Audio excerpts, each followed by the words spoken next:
ሰላም ቤተሰቦች እንኳን ደህና መጣችሁ። የጾታው ግንኙነትና ሪሌሽንሺፕ አማካሪ ኤልያስ ብርሃኑ ነኝ። ዛሬ ከስንፈተ ወሲብ በስተጀርባ ያሉ ያልተጠበቁ ምክንያቶች እንመለከታለን። ስንፈተ ወሲብ ሲባል ብዙ ወንዶች ይህን ችግር ሲያጋጥማቸው የሚያስቡት የደም ዝውውር ችግር ነው ብለው ብቻ ነው። እውነታው ግን ከዚህ ጀርባ የማትጠብቋቸው ከምግብና ከአኗኗር ዘይቤ ጋር የተያያዙ ሶስት ትልልቅ ያልተጠበቁ ምክንያቶች አሉ። አንዳንዶቹ ደግሞ በቀላሉ የሚስተካከሉ ናቸው። እነዚህን ነገሮች ካወቃችሁ ወደ ጤናማ ወሲባዊ ህይወት መመለስ ትችላላችሁ። እንደዚህ አይነት ህይወት የሚቀይር ትምህርታዊ መረጃ እንዳይመልጣችሁ አሁኑኑ ሰብስክራይብ በማድረግ የደወል ምልክቱን ተጫኑ። ከዚህ በኋላ ለረጅም ጊዜያት በዚህ ቻናል የምንማማር ይሆናል። ስለዚህ ሰብስክራይብ በማድረግ ቤተሰብ መሆን ትችላላችሁ። መልካም ቆይታ።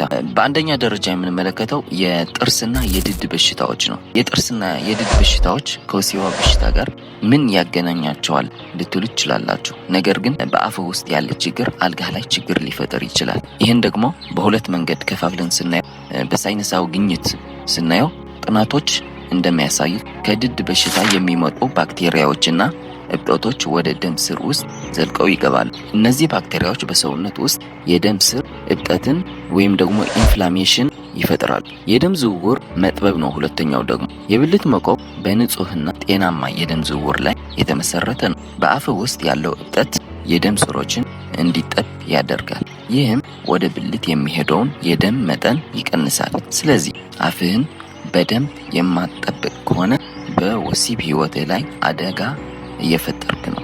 ይህን ችግር ለመፍታት በቀላሉ ጥርስህን መቦረሽና የጥርስ ሐኪም ዘንድ መሄድ ያስፈልጋል። ሁለተኛው ያልተጠበቀ ምክንያት የእንቅልፍ እጦት ወይም ስሊፕ ዲፕሪቬሽን እና በተለይም ስሊፕ አፒኒያ የሚባሉ ችግሮች ናቸው። ሰውነትህ አብዛኛውን የቴስቶስትሮን ሆርሞን የሚያመርተው በጥልቅ እንቅልፍ ውስጥ ነው። በቂ እንቅልፍ ከ7 እስከ 8 ሰዓት ካላገኘ የቴስቶስትሮን መጠን ይቀንሳል። ዝቅተኛ ቴስቶስትሮን ደግሞ ቀጥታ ወደ የወሲብ ፍላጎት መቀነስና ስንፈተ ወሲብን ያመራል። ስሊፕ አፒኒያ ማለት ደግሞ ስትተኛ ትንፋሽህን ለጊዜው የሚቆምበት ሁኔታ ነው። ይህ በደም ውስጥ ያለውን የኦክሲጅን መጠን ይቀንሳል። ኦክሲጅን ዝቅተኛ ሲሆን ደግሞ ስሮች ይጎዳሉ። ይህ ደግሞ እንደገና የብልት መቆም ችግርን ያስከትላል።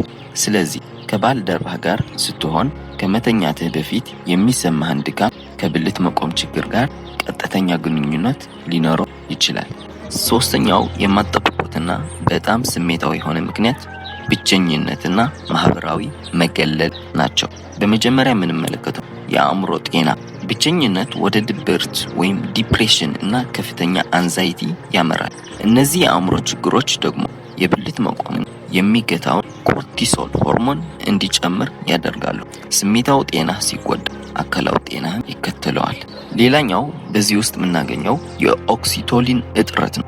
ከጓደኛህ ወይም ከባለደረባህ ጋር ስትቀራረብ የሚለቀቀው የኦክሲቶሊን የፍቅር ሆርሞን ጭንቀትን በመቀነስ የወሲብ ፍላጎትን ያነሳሳል። ነገር ግን ብቸኝነት በሚሰማህ ጊዜ ይህ ሆርሞን ይቀንሳል። ስለዚህ አጋርህን ስሜታዊ ድጋፍ የማትሰጥ ከሆነ በወሲባዊ ግንኙነቶቹ ላይ ተጽዕኖ እያደረገ ነው። ማህበራዊ ግንኙነቶች ማጠናከር እና ስለ ስሜትህ ማውራት ለወሲባዊ ጤና ወሳኝ ነው። አስታውሱ፣ ስንፈተ ወሲብ የሰውነት ችግር ብቻ ሳይሆን የአጠቃላይ ጤና ምልክት ሊሆን ይችላል። አፍህን፣ እንቅልፍህን እና ስሜታዊ ግንኙነቶችህን አሻሽል።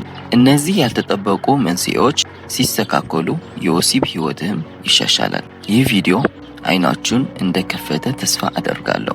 ቪዲዮውን ላይክ በማድረግ ለሌሎች እንዲደርስ ሼር አድርጉት። ተጨማሪ ጥያቄዎች ካላችሁ ሰብስክራይብ አድርጋችሁ ኮሜንት ላይ ጠይቁኝ። በታማኝነት መልስ እሰጣችኋለሁ። በሌላ ጠቃሚ ቪዲዮ እስከምንገናኝ ድረስ ደህና ሰንብቱ።